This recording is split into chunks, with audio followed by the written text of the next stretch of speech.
Bonsoir, chers passionnés de la littérature, bienvenue à tous dans Club de lecture et Cercle littéraire universel. Bienvenue dans la rubrique Live rencontre avec l'écrivain. Nous allons recevoir ce soir une écrivaine belge, c'est Clarence Spitz. Donc le temps que tout le monde se connecte, ainsi que l'écrivaine, nous démarrons le live.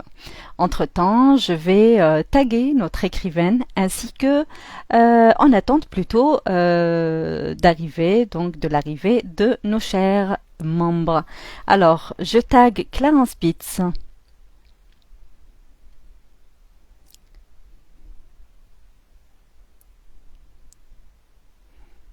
Bonsoir à tous et bienvenue dans la rubrique Live rencontre avec l'écrivain.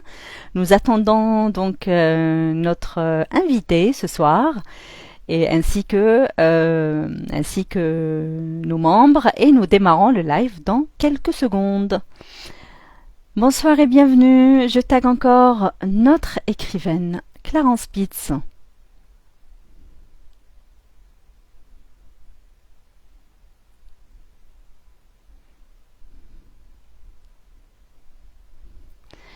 Bienvenue à tous, bonsoir, bienvenue dans Live Rencontre avec l'écrivain. Nous attendons notre invité Clarence Spitz pour démarrer le live et discuter littérature et ses ouvrages. Alors je ne vois pas le chat encore une fois si vous êtes en train d'écrire, mais ça va apparaître dans quelques instants. Bienvenue à tous, installez-vous. Nous allons démarrer le live dans un instant avec notre écrivaine, Clarence Spitz. Un instant, je retag une deuxième fois.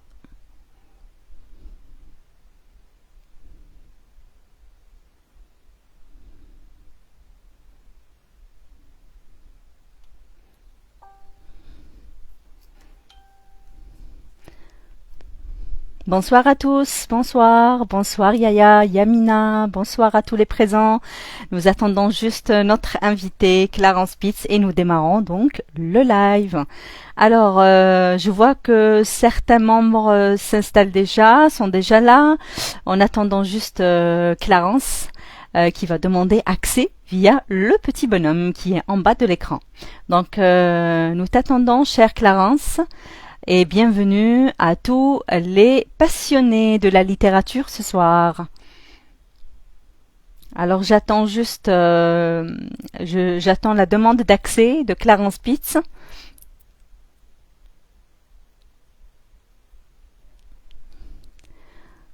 Alors pour ceux qui n'ont pas encore lu l'écrivaine, donc Clarence Spitz est une écrivaine belge et qui écrit des polars, des thrillers. Beaucoup plus, voilà, des thrillers. Et j'ai eu donc à lire, donc son ouvrage, son tout premier ouvrage, La parole du chacal. Donc on attend juste que Clarence Spitz demande accès. Alors Clarence Spitz, je viens de te voir connecté. Il faut juste demander accès via le petit bonhomme en bas de ton écran. Alors, un instant, hein, on va juste aider Clarence Spitz à se connecter.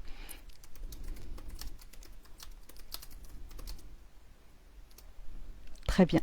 Alors, je vais essayer d'inviter sinon Clarence Spitz si je la vois connectée. Non. Ah oui. Alors Clarence, je vais essayer de t'inviter. D'accord. Alors, demande envoyée. Si tu peux juste accepter donc la demande d'ajout de ton côté. En cours. Bonsoir, bonsoir Clarence. Bonsoir. Voilà, on y est Très arrivé, bien. je suis connectée. Parfait, parfait. Alors, l'image est claire, le son est au rendez-vous. Merci beaucoup, Clarence, d'accepter l'invitation. Merci d'être présente avec la communauté Club de lecture et Cercle littéraire universel ce soir. Merci à Alors, toi. c'est la moindre des choses. Ici, il n'y a que les amoureux de la littérature. Et puis, je vais essayer de faire, de t'introduire. Donc, bien sûr, tu me corriges si je me trompe. Et puis, on démarre le live, Clarence. D'accord? Alors, Clarence, tu es belge. Tu es Oui. née en Belgique, c'est ça? Après avoir dirigé le casier judiciaire de Bruxelles pendant 7 ans, tu changes radicalement de carrière pour devenir professeur d'anthropologie et d'art de Oui. l'histoire. Et d'histoire, pardon, de Histoire de l'art. l'art, oui. Voilà, donc tu es dévoreuse insatiable de polar et autres littératures sombres. Tu Mm. te lances dans l'écriture en 2017 et tu entames une série de romans qui mêlent culture et suspense. Ton premier roman, La parole du chacal, que j'ai eu l'honneur de le lire, c'était ma lecture cette semaine. On va en parler dans un instant. C'est un thriller atypique au cœur du Mali. Ça se passe en Afrique.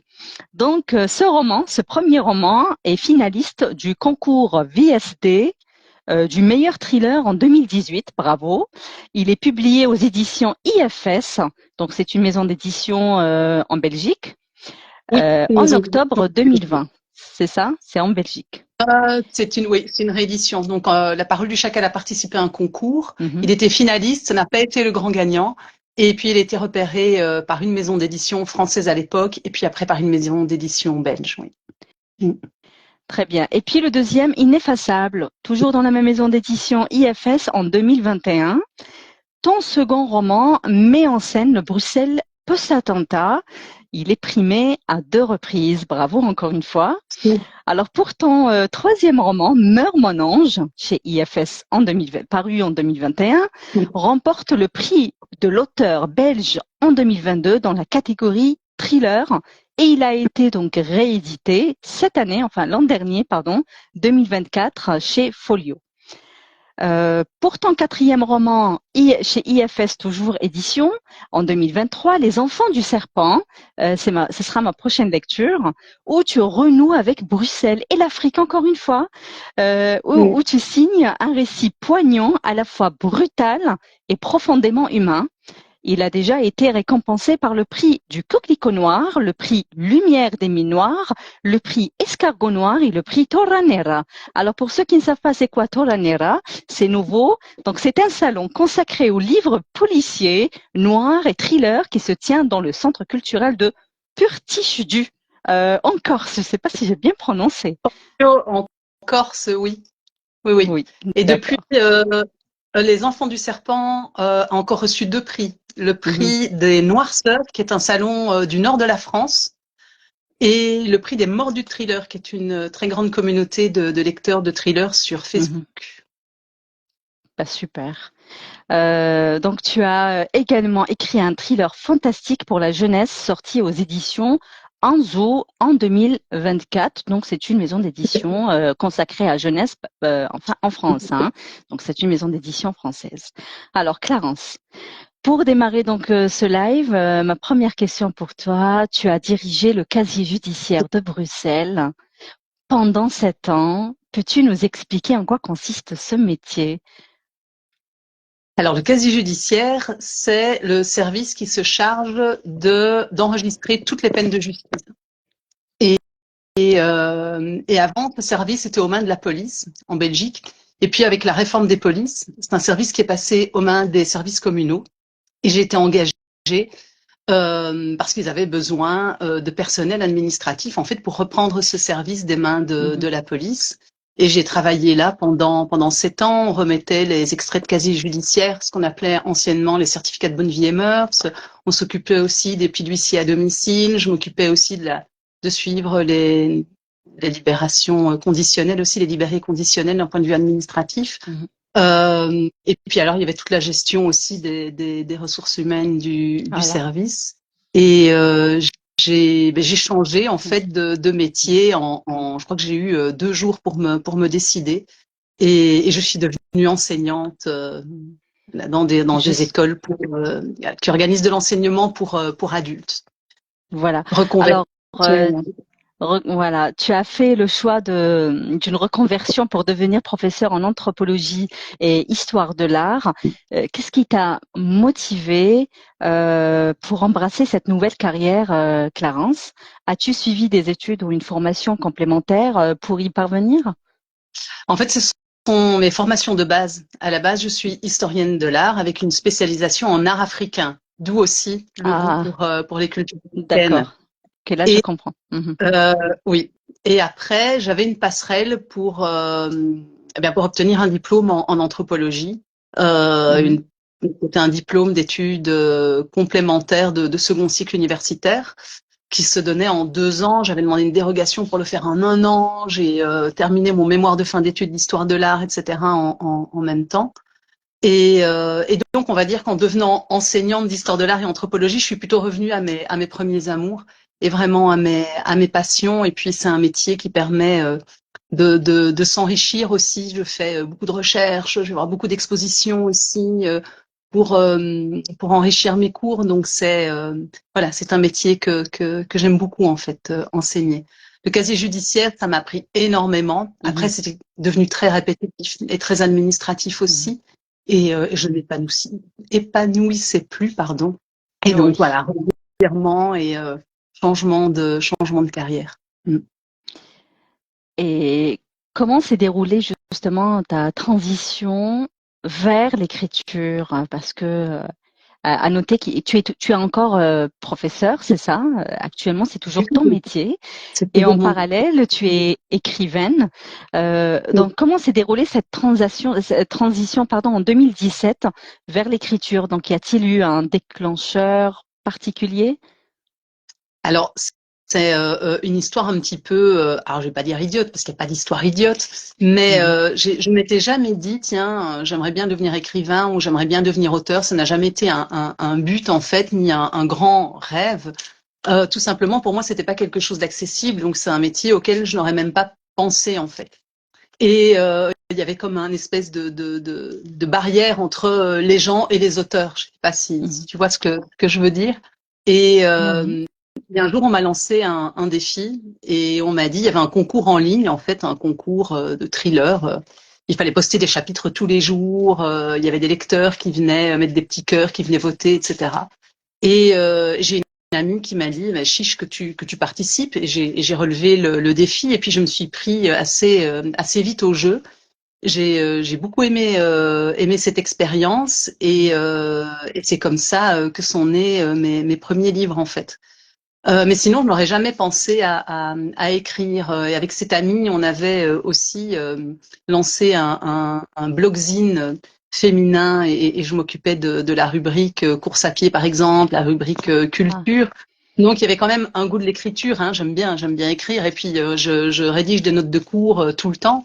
J'ai un autre métier aussi à côté d'enseignante, mais aussi dans l'enseignement, qui est mhm. de management de la qualité, où là, je dois aussi rédiger beaucoup de rapports, Ah, mais oui.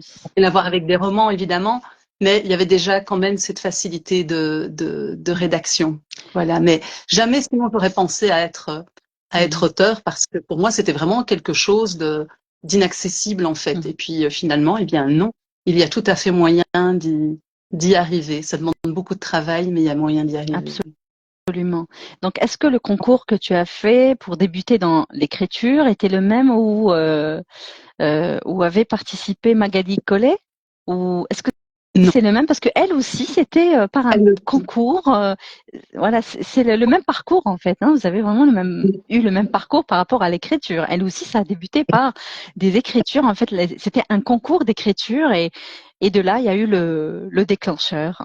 oui, et elle écrivait de la poésie à la base, elle. Ça, je Tout n'ai à jamais fait. fait. Oui, elle est. C'est ça, exactement. Ouais.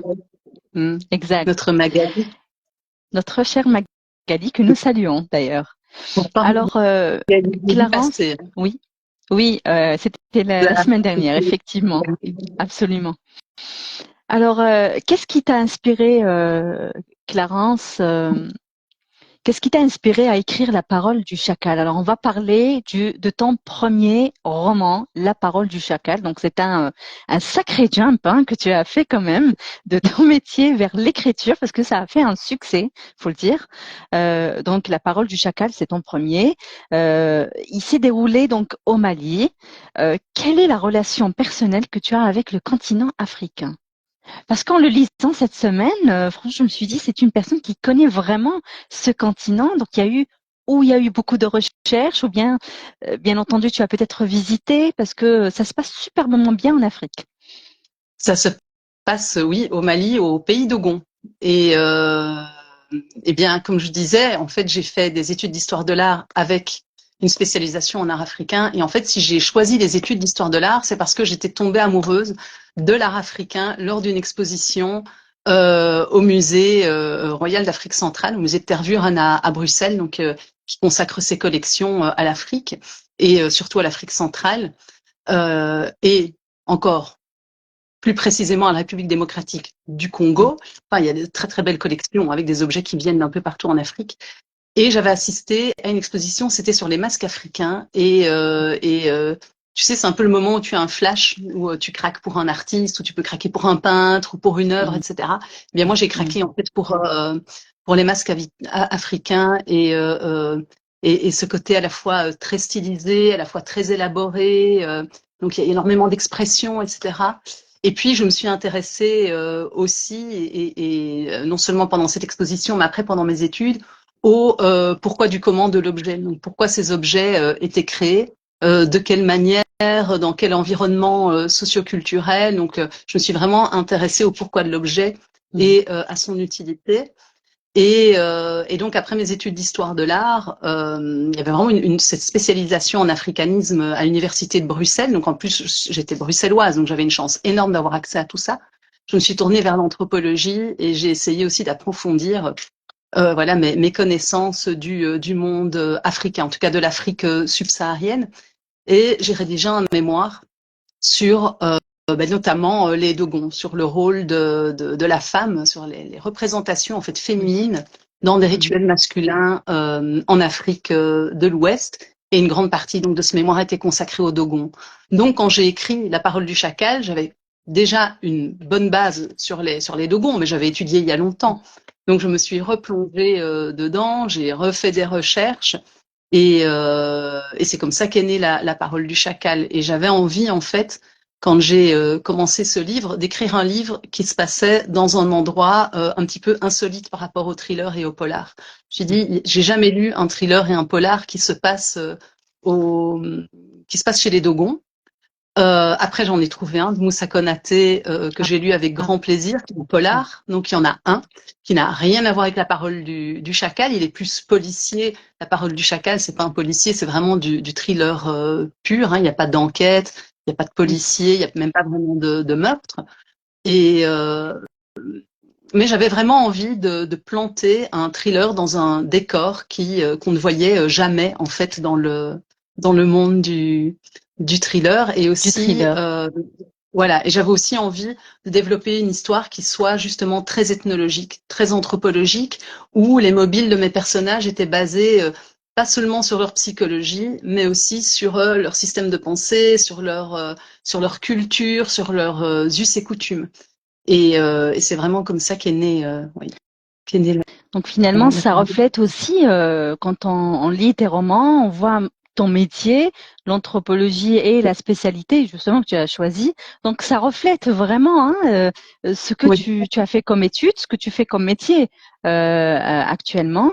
On retrouve encore une fois l'Afrique dans d'autres romans. Oui, on retrouve l'Afrique dans Les Enfants du Serpent. C'est ça. Et on retrouve ce côté très anthropologique, culturel, à part que là, on a une base qui est beaucoup plus géopolitique en fait que dans La parole du chacal. Dans La parole du chacal, on va rester en huis clos dans un village Dogon. Je vais parler très très peu de la situation géopolitique du Mali. En fait, j'imagine même qu'en 2027, voilà, le pays soit rouvert au tourisme, etc. Donc là, on est dans la fiction puisqu'on n'en sait rien. Par contre, on est dans une réalité géopolitique, culturelle dans Les Enfants du Serpent, avec ce thème qui est très sensible et qui est très dur, qui est celui du cœur des femmes comme arme de guerre, donc dans la région du Kivu. Donc on retrouve encore le côté très anthropologique. Hein, je parle d'objets, de ces fameux, on les appelle les fétiches à clous. Par exemple, j'en parle dans Les Enfants du Serpent, de l'utilisation de cet objet, de certaines croyances animistes, etc.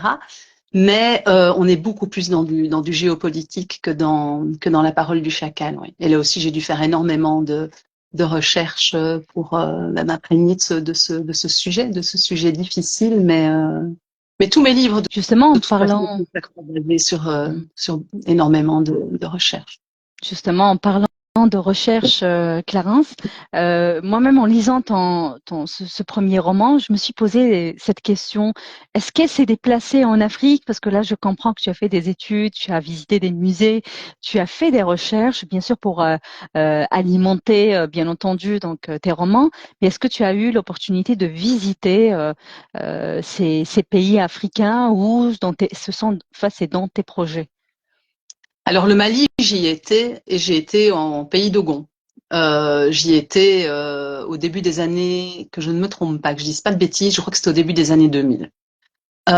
J'ai pas eu l'occasion d'y retourner, tout simplement parce que ça se passe pas très bien au Mali et que voilà, le pays d'Ogon, il n'y a plus aussi facilement accès, en tout cas en tant que touriste.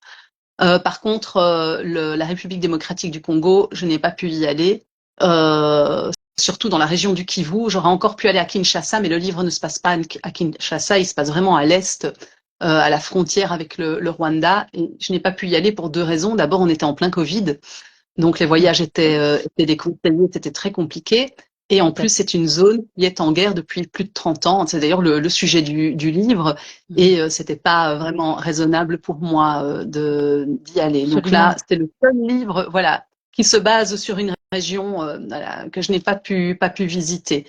Ineffaçable se passe à Bruxelles. Là, par contre, pour moi, c'était facile. C'est ma ville. Meurt mon ange se passe en Indonésie.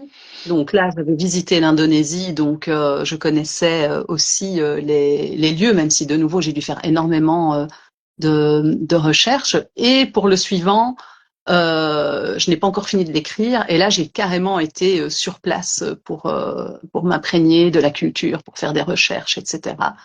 Donc, je pense que c'est un pays africain aussi pour le nouveau roman? Non, un pays asiatique, ce sera pas un pays africain. Asiatique, oui. Tu as visité ou pas? C'est important de savoir. Est-ce que c'est un pays asiatique que tu as visité ou c'est un pays asiatique que j'ai visité. Je suis partie expressément pour le livre au mois d'août. Je suis partie 3 semaines pour visiter les lieux, comme je disais, pour m'imprégner de la culture, faire des recherches et pour rencontrer des interlocuteurs et tout, parce que j'avais pas mal de questions. Donc là, je vais pas encore trop en parler, mais je vais vraiment développer un sujet bien précis. Le pays, c'est l'Inde, hein, donc voilà, c'est pas un gros secret.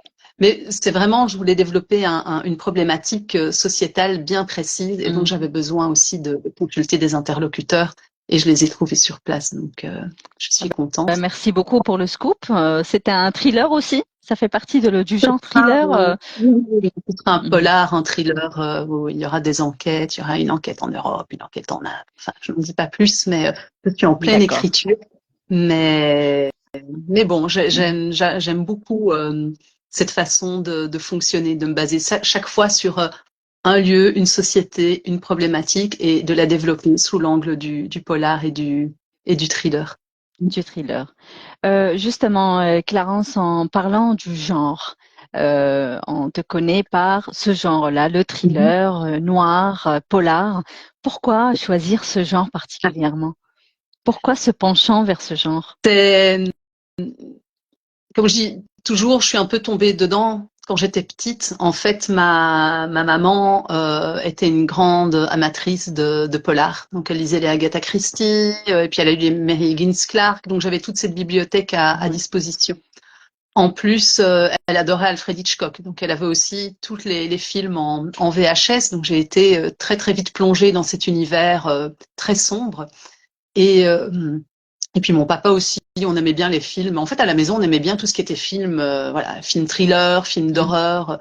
Et tous ces films d'horreur d'ailleurs des années 80 avec L'Exorciste, Poltergeist, des films comme ça qui étaient très très sombres. J'étais assez jeune. Poltergeist, un chef-d'œuvre.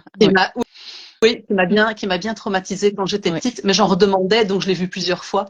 Et donc j'ai été fan très très vite de ce genre-là, des thrillers et de l'horreur en général, même si mes livres ne sont pas horrifiques, hein, ça reste vraiment du polar et du thriller. Et donc c'est vraiment naturellement que je me suis dirigée vers le thriller. J'aurais pas pensé écrire autre chose. Ça arrivera peut-être un jour, Mais là, et ce ne vous sera sentez dans ce genre-là.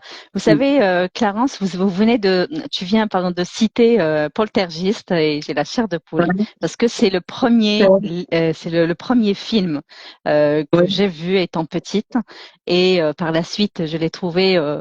J'étais très contente en occasion, j'étais ado et ça reste ah, Poltergeist pour moi, je le recommande c'est pour vrai. tous ceux, oui, c'est ado, mais ça reste, oui, oui, absolument, c'est le premier film, donc on va dire film noir que j'avais vu après, bien sûr, les Hitchcock, etc.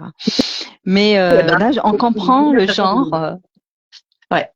J'avais vu d'abord Vendredi 13, mais Poltergeist était mon préféré. Et donc, il y avait cette histoire de clown sous le lit qui m'avait pas mal traumatisée. Je crois qu'on est beaucoup Oui, d'adolescents à avoir regardé sous notre lit avant de dormir après. mhm, c'est sûr, absolument, tout à fait. Alors, Clarence, en parlant de l'écriture maintenant, sur l'écriture, comment est-ce que tu travailles l'atmosphère pour maintenir le suspense tout au long de tes romans? C'est ça, Comment c'est je quand travaille pour il y a ce suspense jusqu'au bout, mais la trame est là. Et c'est quoi, quelle est ta façon de faire pour garder ça?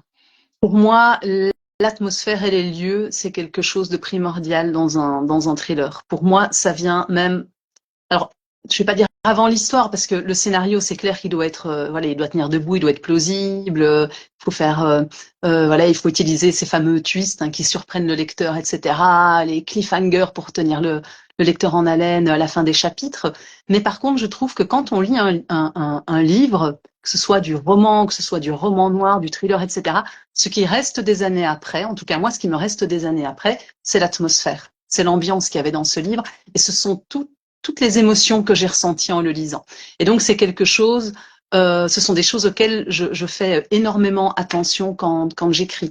Donc j'essaye de ne pas non plus écrire des, euh, des descriptions à rallonge, parce qu'en fait dans le polar et le thriller, ça va couper le rythme, mais j'essaye de distiller des petites informations Mhm. dans les dialogues, parfois, ou pour, pour plonger vraiment le lecteur dans une atmosphère particulière. C'est encore plus vrai pour La Parole du Chacal que tu as lu, parce que là, on est vraiment dans un thriller d'atmosphère, on est dans un huis clos, on est plongé dans cette ambiance quand même assez pesante, et puis en même temps, ils ont l'univers autour d'eux, ils sont dans C'est un ça. endroit magnifique, ils ont des kilomètres carrés de plaine aride autour d'eux, et malgré tout, on sent un enfermement énorme autour de mes personnages. Et ça, ça a été vraiment le point central de mon livre, ça a été de rendre, de faire ressentir finalement tout cet enfermement à ciel ouvert, c'est un huis clos à ciel ouvert, c'est un peu difficile à Mhm. expliquer, Tout à fait. tout voilà, tout ce poids en fait sur mes personnages, tout le poids que le paysage pouvait peser sur mes personnages. Donc, et ça passe vraiment par le développement des personnages aussi, mais surtout par ces petites touches Mhm. descriptives que je, que je pose au fil du roman. Et on le sent, hein, on le sent en le lisant, justement, on vit cette atmosphère, mais en même temps, moi, je t'imaginais en fait écrire et préparer toute cette histoire et en parlant de l'écriture et la préparation, comment est-ce que tu prépares justement tes romans, enfin l'écriture de ton roman, Clarence? Est-ce que tu as déjà l'idée, tu as déjà l'histoire dans ta tête, et puis ensuite tu prépares le squelette, ou bien non, tu écris directement, pour ne pas dire architecte, jardinier, mais il y en a ceux qui sont vraiment au milieu, hein, qui sont les deux en même temps. Oui, je suis pas ultra architecte et je suis pas, oui, effectivement, ni et jardinier non plus. Mhm, J'ai quand même la trame globale dans ma tête. Je sais où je vais aller.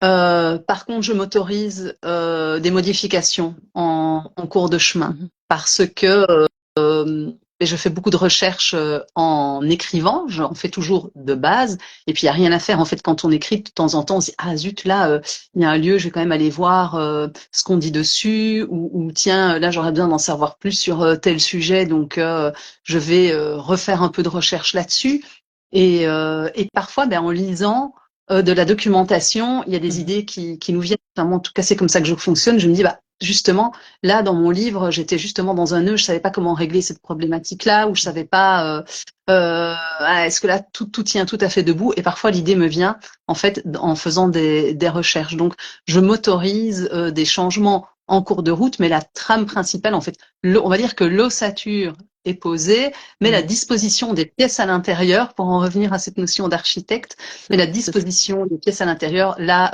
je me laisse une marge en fait. Je ne m'impose pas. Je sais qu'il y a des auteurs qui travaillent vraiment avec une trame ultra précise, un cahier des charges quasiment. Ce n'est pas mon cas parce que écrire m'amuserait moins. Ça va nuire à ma créativité et j'aime bien me sentir libre aussi. Et pourtant, tu écris des thrillers, Clarence, tu écris des polars. Et selon les informations que j'ai, parce que je lis beaucoup aussi Agatha Christie, Mary Higgins Clark aussi. Et là, j'essayais de comprendre comment elles font.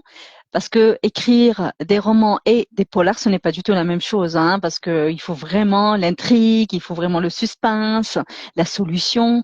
Et est-ce que tu es le genre à vraiment faire l'araignée, quoi, la toile d'araignée, avant d'écrire, avec les photos, d'accrocher, etc. Est-ce que tu as ce fameux tableau que tous les écrivains de romans ont?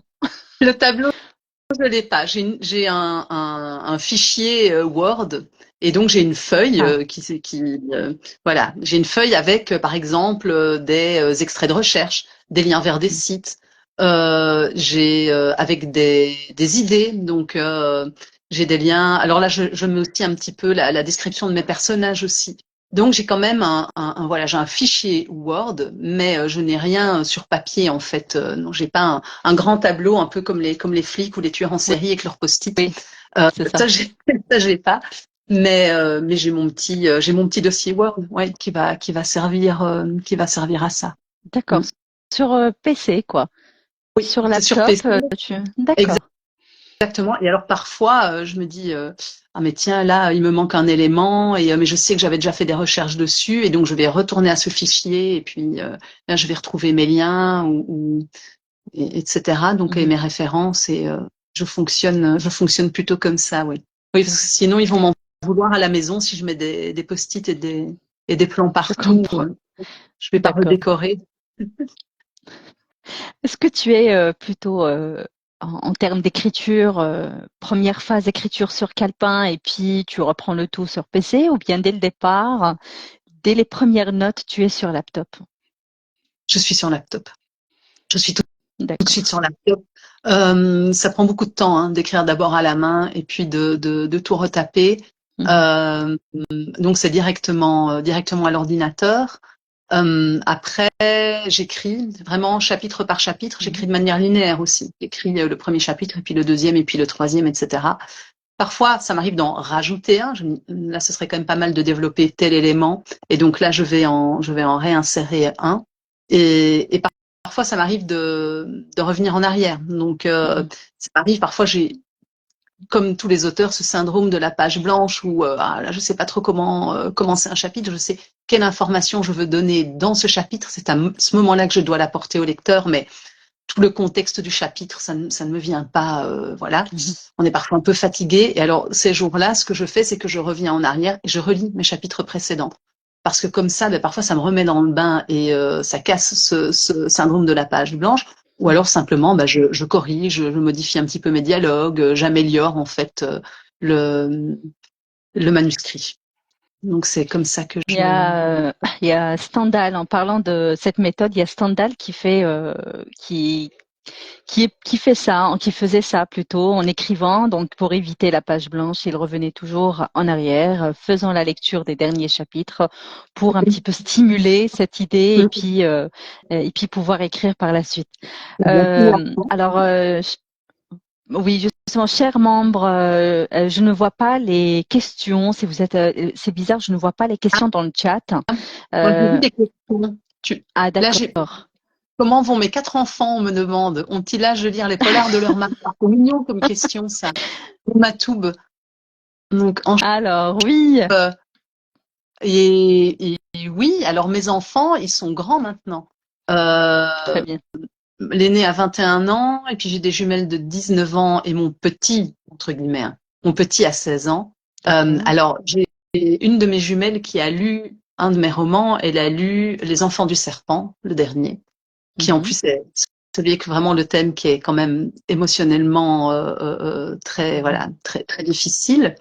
Et bon, en fait, elle l'a emprunté dans ma bibliothèque sans me le dire. Et donc un jour, elle m'a envoyé un message en me mettant, maman, j'ai lu ton livre, j'ai adoré, et tu m'as fait pleurer parce que c'est un livre qui Ah, est voilà, très touchant. très, Alors, ça, oui, c'est lequel? Si tu peux nous redire, c'est les lequel? serpents. Les enfants du serpent. Très Les bien. Donc, enfants du oui, serpent. prochaine lecture. Parfait. Et, et Mhm. voilà. Donc ma fille, une de mes filles, l'a lu. Elle allait bientôt avoir 18 ans. Je lui aurais pas forcément donné celui en disant tiens lis-le parce que le thème est vraiment voilà il y a des scènes qui sont quand même très très difficiles, mais elle l'a emprunté toute seule dans la bibliothèque et j'ai été mise dans le fait devant le fait accompli quand elle l'a terminé. Sinon, en fait, mes enfants ne sont pas du tout, à part elle, ils sont pas du tout amateurs de thriller et de polar. Donc, ça leur fait très, très peur. Ah, d'accord. Et donc, C'est le les contraire trois de la autres. maman. Et ça te fait quoi, le fait d'avoir des enfants qui n'ont pas un penchant vers le genre que tu écris? Mais oui, c'est dommage. On aurait eu Mhm. beaucoup de choses à partager. J'ai quand même une de mes filles qui aime bien. Ça Donc va. j'ai ça à partager avec elle. Et, euh, et puis mes deux autres filles lisent, mais elles lisent plutôt de la littérature générale. Et, Mhm. Et alors mon fils, lui, il a plutôt le syndrome du gamer et du YouTuber. Donc La c'est pas un grand. génération, quoi. Oui, mais par contre, quand il est obligé de lire un livre pour l'école, après il m'en parle Mhm. pendant des heures et il adore. Mais il faut vraiment le forcer. Mm. Ah ben c'est super. Déjà, tu as des enfants qui lisent, même s'ils ne sont pas tous penchés vers le thriller, mais quand même. Voilà, on ne peut pas forcer les enfants non plus, hein. Mhm. Euh, Justement, en parlant de l'écriture, de ton métier, de la passion aussi. Une autre passion que tu as, c'est la peinture. Donc, Oui. j'ai appris que tu peins. J'ai peint pendant longtemps en fait. J'ai fait 10 ans d'académie de peinture en cours du soir, hein. Donc j'allais à l'école, D'accord. mais j'ai fait ça. J'ai commencé quand j'avais 16 ans. Mhm. Et après l'école, j'allais à l'académie de peinture plusieurs fois par semaine. C'est une grande passion. Et puis j'ai arrêté pendant tout un moment, bon, surtout quand mes enfants étaient tout petits en fait. Mhm. Et j'ai repris par la suite. Et là j'avais fait 4 ans, plus ou moins de mes 16 à mes 20 ans, 20, 21 ans, et j'ai refait 6 ans quand j'étais voilà, quand j'étais un peu plus C'est quel âgée. style de peinture? Quel style Alors je recopie des. Alors là j'ai toute une série des toiles de maître dans lesquelles j'ai inséré des canards en plastique, donc pour le côté un petit peu enfantin, un petit peu pop, un petit peu société de consommation, etc. Mhm. Donc j'avais recopié des toiles de maître ou des détails en fait de toiles de maître et j'avais inséré un canard.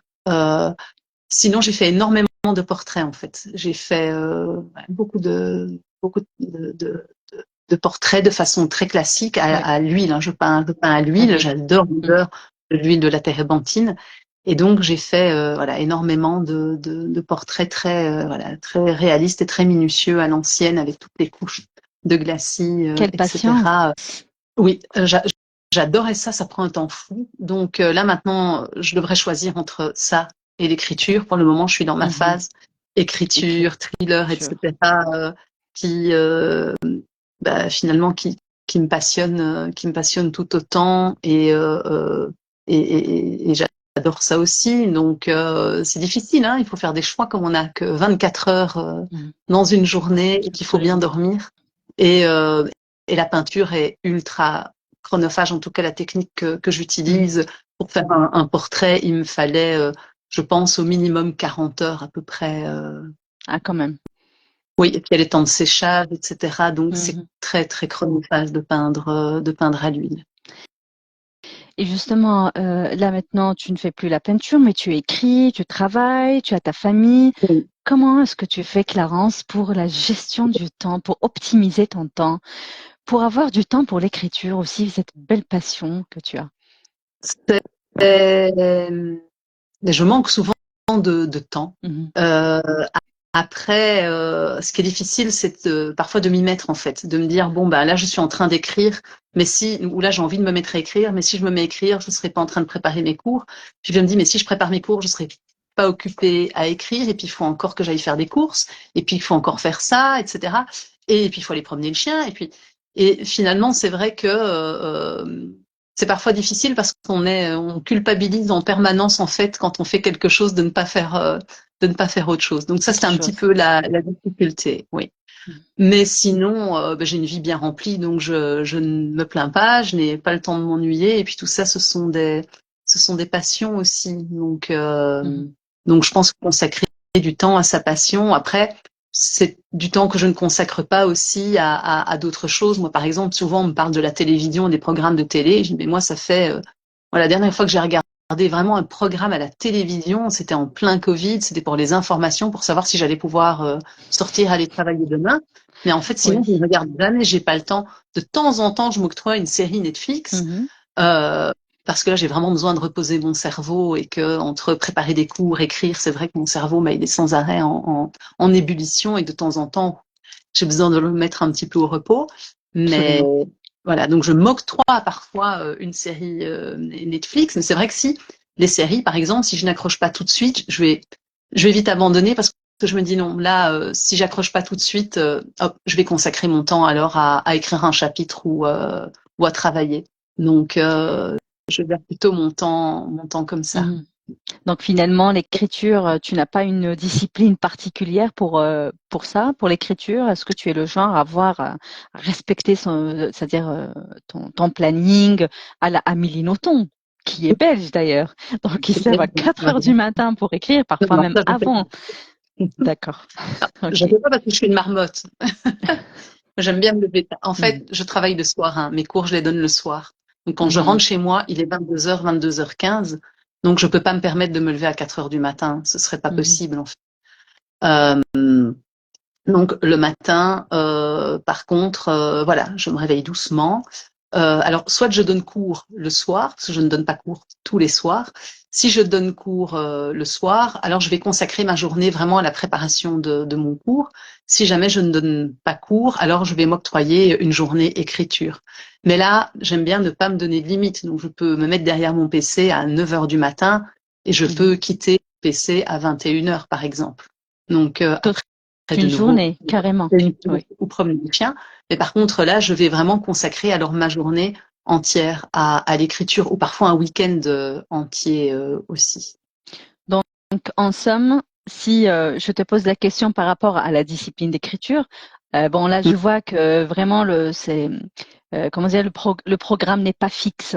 Donc entre ton métier, parce que même l'écriture c'est un métier, entre ton métier de professeur et ton métier d'écrivaine, donc finalement tu n'as pas un métier, des horaires fixes pour l'écriture, mais en somme, dans une semaine, tu peux écrire. On va dire 3 journées entières, par exemple. Par exemple, oui. Par exemple, Parfait. alors ça va aussi dépendre si j'ai des salons, ça va aussi dépendre Mhm. de la vie de famille ou au quotidien. Il y a les imprévus aussi. Ça m'arrive de me dire ah, demain je vais écrire toute la journée et puis finalement à la fin de la journée je me dis mais il y a plein de choses qui ont fait que j'ai pas eu l'occasion finalement d'écrire. Mais quand j'écris, c'est vrai que j'aime bien avoir cette tranquillité d'esprit et me dire, OK, aujourd'hui, je peux vraiment consacrer beaucoup de temps à l'écriture, me plonger dedans. Parce qu'en fait, c'est très frustrant quand on est au milieu d'un chapitre de Tout à regarder sa fait. montre et de se dire, maintenant, il faut que je parte. Alors que là, il y a mon cerveau qui a plein d'idées et puis j'étais super motivée, j'étais dedans Tout à et fait. je dois arrêter. Je trouve ça vraiment très frustrant. Je l'ai fait hein, par le passé, mais je trouve ça trop frustrant. Franchement, merci beaucoup pour ces déclarations, pour cette sincérité, Clarence. Alors, je vois que tu es une amoureuse de l'écriture, mais on sait très bien Oui, qu'avant de devenir écrivain, on est d'abord lecteur. oui. Et là, j'aimerais savoir quel genre de lectrice tu étais avant de devenir écrivaine. Quels sont les livres qui t'ont marqué dans ta vie?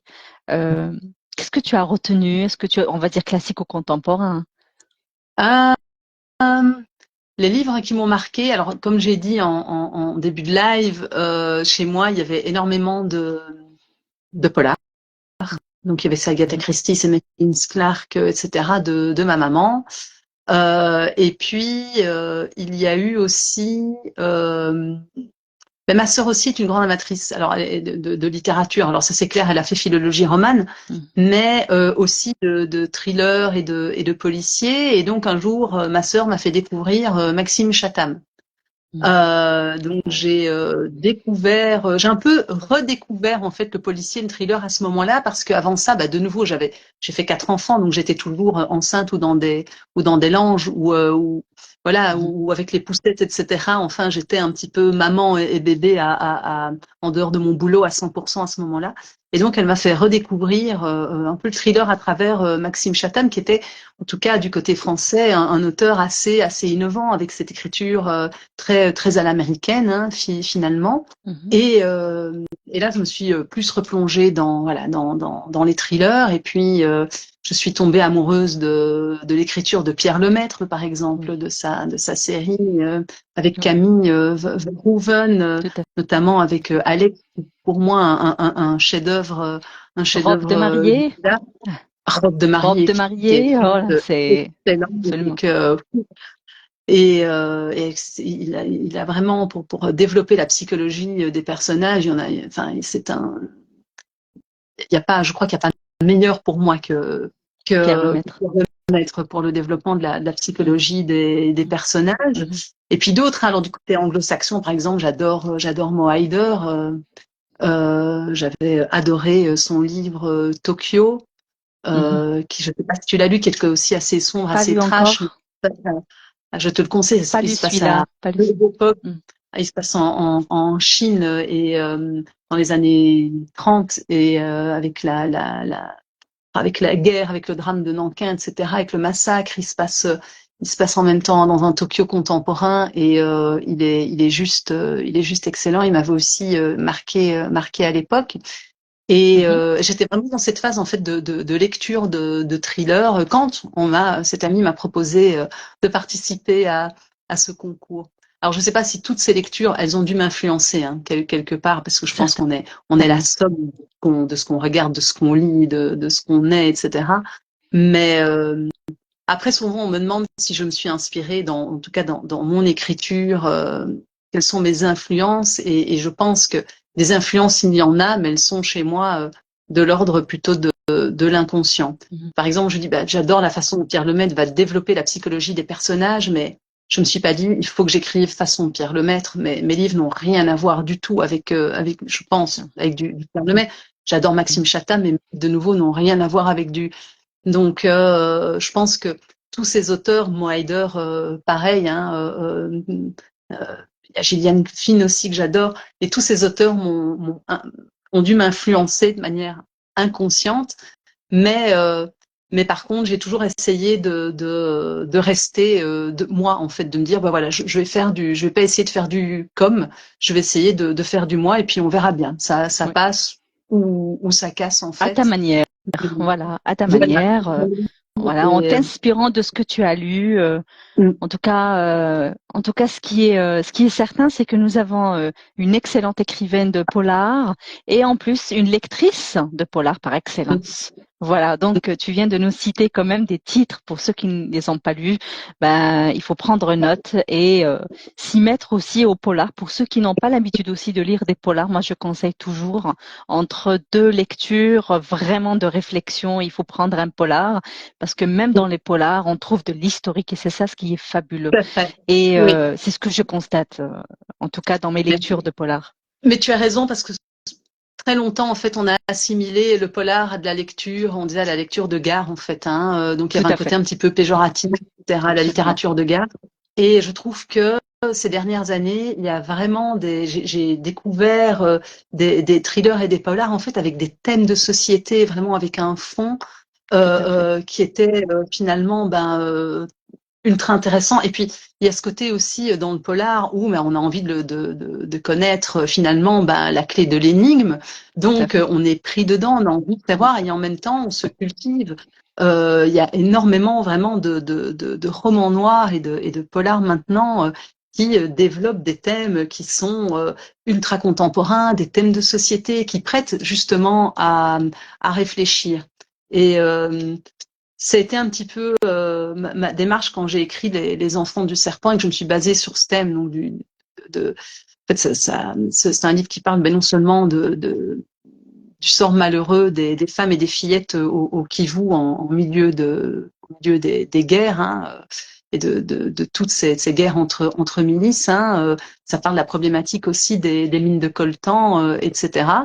Et c'était un peu difficile à aborder sous l'angle du thriller en fait ou du polar. C'est un peu casse-figure pour dire poliment parce que je risquais de c'était vraiment une grosse prise de risque. Mes lecteurs risquaient de se dire en fait c'est pas prendre un thème aussi sensible finalement et le mettre à la sauce thriller ou polar, c'est un peu indécent, c'était pas respectueux, etc. Et donc c'était une prise de risque. Et puis je me suis dit, mais en fait, il y a énormément de lecteurs qui ne lisent pas de littérature contemporaine ou littérature générale, et mais qui par contre vont être sensibilisés à cette problématique. Et donc finalement, pourquoi pas la développer sous l'angle du thriller? Je pense qu'à partir du moment où on reste juste et respectueux dans ce qu'on raconte et dans ce qu'on dit, je pense que tous les thèmes peuvent être développés sous l'œil différents. du polar, du thriller. Et tous les thèmes peuvent être développés sous tout style Tous de les genre, genres, en enfin fait. tout genre, et tous les genres, effectivement. Voilà, tout à fait. J'adhère, je suis tout à fait d'accord. Et puis moi, je dis, c'est vrai, j'ai lu un seul ouvrage, un seul de tes ouvrages, mais c'est clair que je compte découvrir aussi les autres ouvrages, notamment celui que ta fille a lu. Voilà. Donc, C'est les enfants et puis du serpent. et Ouais, surtout que c'est une anthropologue qui l'écrit. Donc, il y a de la recherche et là où il y a de la recherche, ça m'intéresse. Merci beaucoup, Clarence. Merci infiniment pour ta présence ce soir. Nous avons appris de toi. Alors, avant de clôturer plutôt le live, j'aurais quelques questions rapides, questions-réponses. Bien sûr, si tu vois qu'il y a une question à laquelle tu ne pourrais pas répondre, il n'y a aucun problème. Donc, tu dis, je D'accord. passe. Ok. Très bien. Alors, si tu devais écrire le livre chef-d'œuvre, The Book de ta vie, ça serait pour qui? Pour qui je Oui, devrais le pour dédier qui? à quelqu'un? C'est ça? Si tu devrais écrire pour quelqu'un, pas oui, dédier ou l'écrire pour quelqu'un, ça serait pour Si je qui? devais l'écrire pour quelqu'un, un chef-d'œuvre, oulala. Ah, je pense que je le dédierais à ma maman, D'accord. qui n'est plus là aujourd'hui, mais qui était donc une grande amatrice de thrillers et de polars.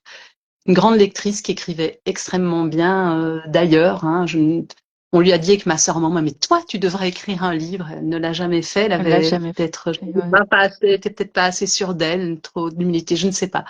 Mais elle aurait pu, et donc je lui dédierais ce livre. Oui. Paix à son âme. Peut-être pour la remercier aussi, parce qu'en partie c'est grâce à elle que tu t'es lancé dans ce deuxième métier de l'écriture. Hein. C'est elle qui a mis entre tes mains quand même des polars.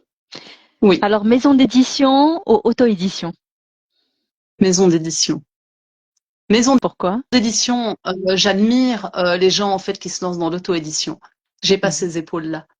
Ça demande un travail énorme en fait. Enfin vrai, je vois parce que j'ai été bêta lectrice d'auteurs auto-édités et franchement, ça demande un boulot fou. Ça demande d'avoir des compétences en matière de communication, en matière commerciale, etc. Suivi. Et mais tellement en fait de suivi et voilà, j'admire, mais j'en serais totalement incapable. Je pense que c'est un choix qui est courageux et donc bravo. Mais moi, je me sens, j'ai besoin babysitée par une maison d'édition. J'ai été prise en main. Et en Assisté plus, peut-être par j'ai une... pas, oui. je sais pas me vendre moi. Donc je sais, j'aime écrire, j'aime le côté créatif, etc. Mais par contre, j'ai pas du tout le côté. Alors en salon, j'adore rencontrer les lecteurs, discuter avec eux, etc. Mais par contre, je fais quelques posts, etc. Sur les réseaux, mais j'aurais du mal vraiment à devoir me vendre en tant qu'auto-édité. Donc je suis très bien dans une maison d'édition. Super. Alors, très bien. Alors, est-ce que tu peux nous raconter, Clarence, une anecdote, bonne ou mauvaise, que tu as vécue lors d'un salon du livre ou d'une rencontre littéraire avec les lecteurs, que tu gardes en mémoire? Que je garde en mémoire. Alors des bonnes ou des mauvaises. Alors des bonnes, j'en ai plein parce qu'on a des lecteurs quand même qui sont formidables il y en a que je vois et que je revois au fil des salons et qui sont d'une gentillesse et d'une bienveillance. Alors j'ai une petite anecdote comique qui est qui est beaucoup moins bienveillante. C'est un monsieur, c'est un salon dans le Nord. Et il arrive devant ma table et il me dit, alors je viens juste, je ne vais rien vous acheter, mais je voulais juste vous dire que je trouve que les couvertures de vos livres sont particulièrement moches. Bon, d'accord. Il me D'accord, dit, mais très direct. ah oui, non, là c'était formidable. Il me dit, mais qui voudrait avoir ces bouquins sur sa table de nuit? Ben, c'est pas C'est personne. flippant, ok, on comprend, c'est flippant, mais pas moche. Et puis, quand bien même, ça ne se dit pas. Oui, alors mes couvertures, je peux en montrer une, hein, si je montre. Voilà, alors c'était pas celle-là, par exemple, je vais montrer celle d'Ineffaçable. Voilà. C'est des Oui. couvertures qui sont Mhm. vraiment Bah, je qui trouve que c'est sont joli déjà le fond noir. sombres. Après, tout dépend des goûts, hein, les goûts diffèrent. Complètement. Mais en tout cas, bon, ben, ça m'a fait rire hein, finalement parce que ce monsieur aurait très bien pu passer son chemin et garder ça pour lui. Et puis en plus, c'est pas moi qui fais mes couvertures, donc quelque part, Mhm. je n'y peux rien, même si je les valide. Et en plus, j'adore la graphiste qui s'occupe des couvertures dans ma maison d'édition. Elle est adorable, elle Mhm. fait ça vraiment très bien. Après, il y a une charte graphique qui est sombre, mais ça Mhm. reste du thriller et du polar, donc il faut que ça colle Absolument, aussi au tout à genre. fait. Et donc voilà, ça, c'est une petite anecdote parce que j'en ai beaucoup ri par après de ce monsieur qui avait fait quand même un détour pour venir me dire que les couvertures étaient très moches. Il s'est quand même déplacé pour toi, Mm. ça va. Oui, on va voir Alors, ça. tu préfères écrire à la première ou à la troisième personne? Alors j'écris à la troisième personne. Mhm. J'ai écrit une fois à la première personne. J'ai écrit un opuscule aux éditions Lamirois, c'est une maison d'édition belge qui publie toutes les semaines un opuscule. C'est un tout petit livre qui fait 5000 mots pile, donc c'est une nouvelle en fait. Oui, Et, nouvelle. et là, j'avais écrit à la première personne du singulier. Maintenant, j'écris sinon toujours à la troisième personne avec un narrateur omniscient parce que je trouve si on a un narrateur omniscient, ça laisse quand même beaucoup plus de possibilités. Par Mhm. contre, il y a une caractéristique chez moi, c'est que j'écris au présent. J'écris au présent. Je ne sais pas si j'écrirais au présent si j'écrivais de la littérature générale, la littérature blanche, mais je trouve que quand on écrit du thriller ou du polar, le fait d'écrire au présent, c'est un côté très immersif en fait. On est dedans, on est dans le suspense, on est à la place de la victime. Mhm. Et donc voilà, j'aime bien écrire au Au présent. présent. D'accord, pour vivre, c'est-à-dire vivre le moment. Le lecteur va vivre le moment, quoi. Présent. Exactement. C'est plus vivant, on va dire. D'accord. Alors, cinéma, théâtre ou opéra pour toi? Que préfères-tu? Ah,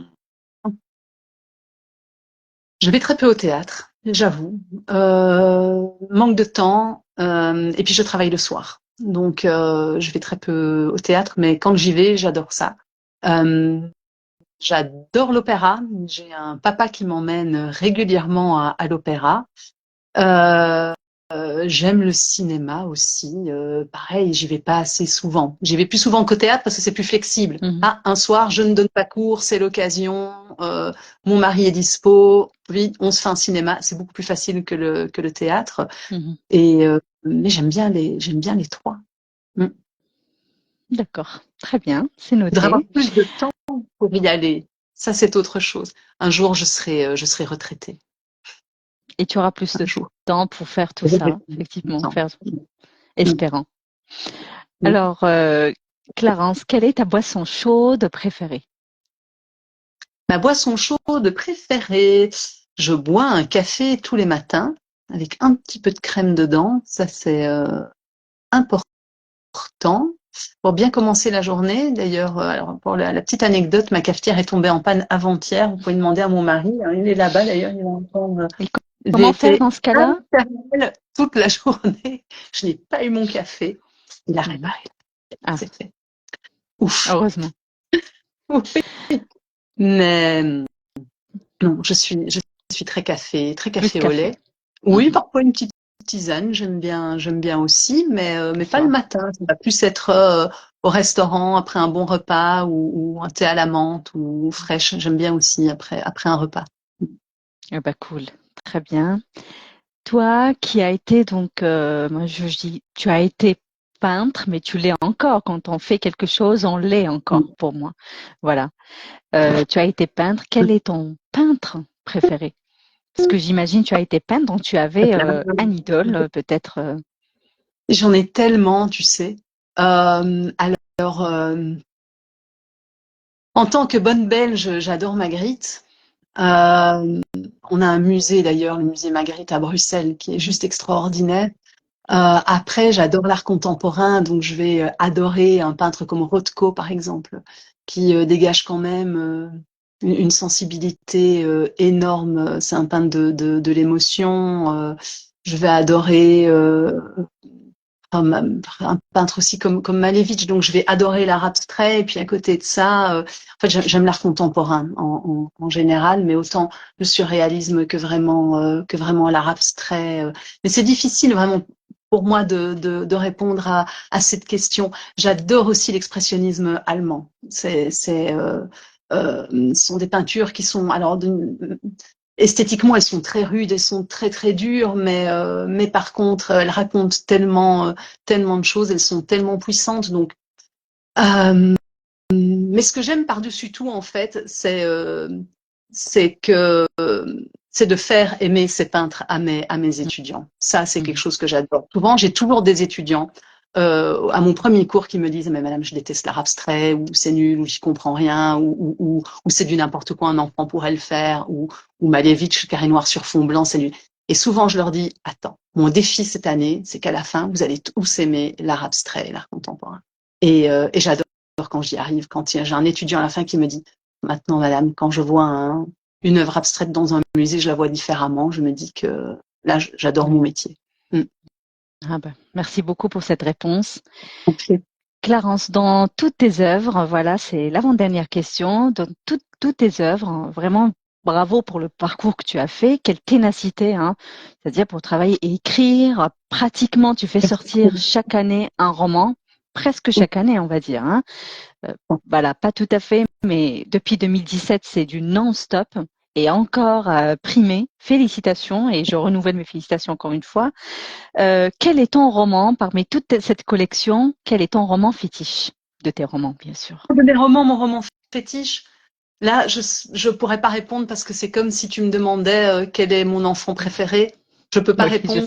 sais, Euh, c'est difficile. Mes enfants ont tous plein de qualités et ben, Mhm. ils ont des défauts comme tout le monde aussi.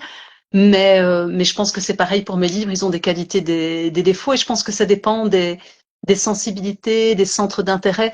En salon, quand un lecteur me demande lequel de vos bouquins je dois lire, je dis mais ça dépend de ce que vous aimez. Si vous Mhm. avez envie de découvrir l'Afrique et un thriller qui est complètement atypique, choisissez La Parole du Chacal. Si vous aimez un thriller beaucoup plus classique, enfin plutôt un policier avec une enquête, avec un trio d'enquêteurs sur les traces d'un criminel en série, choisissez Ineffaçable. Si vous êtes amoureux de l'Asie, prenez Meurs mon ange. Si vous vous intéressez à la géopolitique, à des thèmes d'actualité, choisissez les enfants du serpent. Donc ça dépend vraiment voilà, des sensibilités et des goûts des lecteurs, je pense. Après, c'est les enfants du serpent qui a reçu 6 prix Donc parfois je dis, mais pour me découvrir, sinon celui-là, il a reçu 6 prix, c'est qu'apparemment les lecteurs l'apprécient beaucoup. Par contre, il faut pas être trop sensible. C'est un livre qui est sombre et j'ai fait pleurer beaucoup de lecteurs avec ce livre. Ah, très hâte alors de le lire, vraiment. Les enfants du serpent. Je prends note. Bientôt, je ferai une chronique sur la parole du chacal, donc la semaine prochaine. C'est ce que je fais à chaque fois, je chronique des livres. Merci infiniment, Clarence, Merci à pour ta toi. disponibilité ce soir. Merci Les prochains salons. les gens aussi qui nous ont écoutés ce soir, qui nous ont regardés. Merci Oui, beaucoup. justement, je ne vois pas le chat aujourd'hui, Clarence. Je ne vois, Je le vois c'est dommage. Mais est-ce que je peux te demander une faveur quand tu bien auras le sûr. temps, bien entendu, c'est de répondre aux questions qui t'ont été posées. Voilà, par nos membres. Ah, je Donc, vais essayer de faire ça, oui. Tout à avec fait. grand plaisir. Voilà, pour répondre aux membres parce qu'ils sont là, ils sont intéressés par la littérature pour te découvrir. Donc, ça serait un plaisir de Merci. répondre aux questions qui te sont destinées. Voilà. Prochain salon, peut-être février-mars. Oui, mon prochain salon, c'est le salon du Coquelicot Noir à Nemours, en France. Et puis, je serai au Mine Noire en février. Donc, le 25-26 janvier, c'est le Coquelicot Noir. Et puis, je serai le 9 février au Mine Noire. Et puis après, j'ai encore un planning hyper chargé d'ici fin juin. J'ai déjà des salons de confirmés, je crois, jusque mi-novembre de cette année. À Après, la j'aurai bonne heure. de grosses nouveautés. Hein. J'ai ma nouveauté poche ineffaçable sort en poche chez Folio au mois de mars. Bravo. J'ai participé à deux collectifs aussi de nouvelles, de recueils de nouvelles. Mais sinon, je suis vraiment pas sûre cette année d'avoir une nouveauté solo. Donc, je ferai un peu moins de salons que l'année passée, mais je serai quand même présente. Parce que rencontrer mes lecteurs, c'est vraiment quelque chose que j'adore. Donc, voilà. Est-ce que tu seras présente au Salon international du livre à Paris et à Bruxelles le mois de mars-avril? Paris, je ne crois pas. Par contre, Bruxelles, oui. Bruxelles, normalement, j'y serai, oui. Merci beaucoup. Merci infiniment, Clarence, pour ta Et à dispo. toi. C'était un plaisir d'échanger avec toi ce soir. Mais merci beaucoup Merci. pour ta Ben, bon lecture. courage et puis à très très bientôt, Clarence. Peut-être un dernier mot pour toi. Tu veux dire un truc pour clôturer le live? Mais juste de nouveau, mais merci en tout cas à toi, merci à tous les lecteurs de ton groupe, à toute cette communauté de passionnés, parce que sans les lecteurs et sans les passionnés, bah, nous les auteurs, on n'existerait pas. Et si on écrit, bah, c'est aussi, bah, c'est pour le plaisir, mais ça fait aussi énormément plaisir d'être lu. Donc encore merci à vous tous et à vous toutes ce soir et je vais essayer de répondre à toutes les questions. Ça va? Merci beaucoup, Clarence. Merci infiniment. Tout l'honneur est pour nous. Donc, nous te souhaitons beaucoup d'écriture et encore d'autres titres. Donc, à très bientôt. Merci À encore et bonne bientôt. soirée. Bonne Bonne soirée à soirée. tous. Au revoir. Au revoir.